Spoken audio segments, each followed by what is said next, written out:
Hello everyone. இன்றைக்கி தோசை சப்பாத்திக்கு ஏற்ற சூப்பரான ஒரு சைட் டிஷ் தாங்க பார்க்க போகிறோம். இது சப்பாத்திக்கு செமையான காம்பினேஷன். வாங்க பார்க்கலாம். காஞ்ச பட்டாணி நான் யூஸ் பண்ணியிருக்கனால இது ஒரு 8 hours ஊற வச்சுருக்கணுங்க. அதுக்கப்புறம் குக்கரில் போட்டு 5 அல்லது 6 விசில் விட்டு நல்லா வேக வச்சு எடுத்துக்கோங்க. இப்போ பட்டாணி கிரேவி செய்யறதுக்கு ஸ்டார்ட் பண்ணலாம். அதுக்கு ஒரு கடாயில் கொஞ்சமாக எண்ணெய் ஊற்றி 1 டேபிள் ஸ்பூன் கடலைப்பருப்பு போட்டு நல்லா வறுத்துக்கோங்க. கடலைப்பருப்பு நல்லா பொன்னிறமாக வறுத்ததையும் அது கூட கொஞ்சமாக தேங்காய் சேர்த்திக்கோங்க. அதையும் சேர்த்து நல்லா வறுத்துக்கோங்க. கொஞ்சமாக கருவேப்பிலை, ஒரு 2 பல்லு பூண்டு, ஒரு சின்ன துண்டு இஞ்சி இதெல்லாம் போட்டு நல்லா வறுத்துக்கிட்டு அதை ஒரு மிக்சரில் ட்ரான்ஸ்ஃபர் பண்ணி நல்லா அரைச்சிக்கோங்க.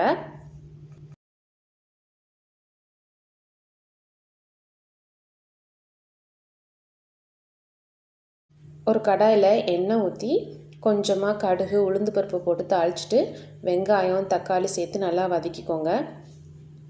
கொஞ்சமாக உப்பு சேர்த்திட்டா தக்காளி வேகமாக வதங்கி வந்துடும்.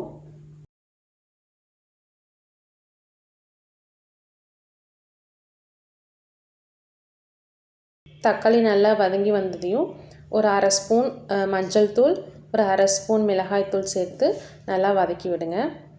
இது நல்லா பச்சை வாசனை போக வரைக்கும் வதங்கினதையும் நம்ம ஏற்கனவே வேக வச்ச பட்டாணி இது கூட சேர்த்து நல்லா மிக்ஸ் பண்ணி விடுங்க.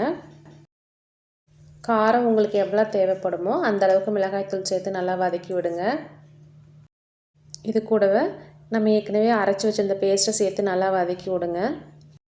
கிரேவிக்கு தேவையான அளவு தண்ணி அப்புறம் கொஞ்சமாக உப்பு சேர்த்து நல்லா மிக்ஸ் பண்ணி விடுங்க.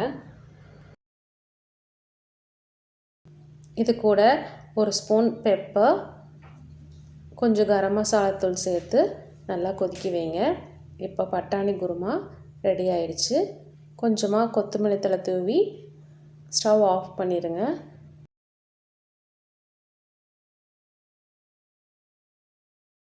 சப்பாத்திக்கு சூப்பரான சைட் டிஷ் ரெடி.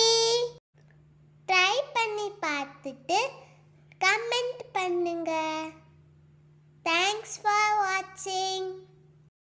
KRK சேனலை லைக் பண்ணி சப்ஸ்கிரைப் பண்ணிடுங்க.